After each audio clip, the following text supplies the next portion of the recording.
وما بين فصل الخريف وفصل الشتاء هنالك فصل أسميه فصل البكاء، تكون به النفس أقرب من أي وقت مضى للسماء.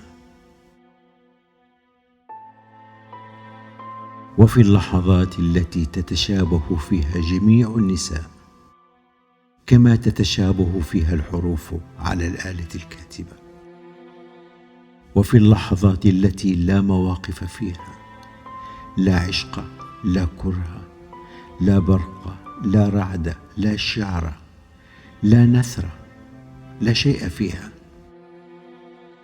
أسافر خلفك، أدخل كل المطارات، أسأل كل الفنادق عنك، فقد يتصادف أنك فيها.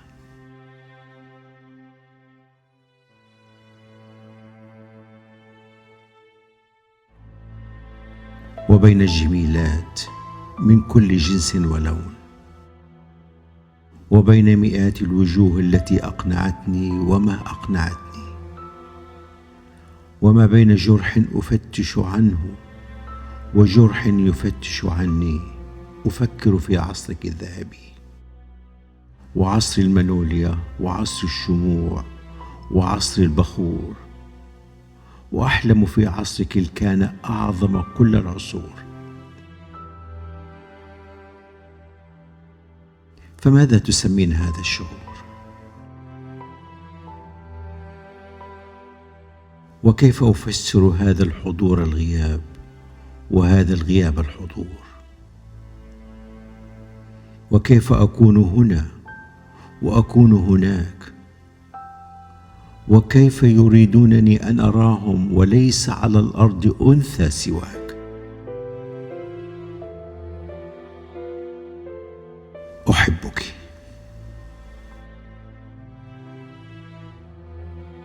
أحبك حين أكون حبيب سواك، وأشرب نخبك حين تصاحبني امرأة للعشاء،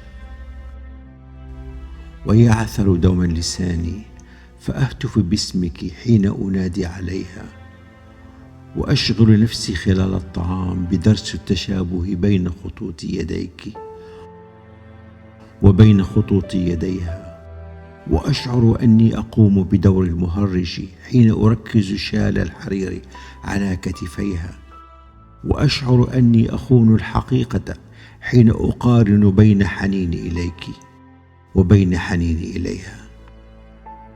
فماذا تسمين هذا؟ ازدواجا، سقوطا، هروبا، شذوذا، جنونا؟ وكيف أكون لديك وأزعم أني لديها؟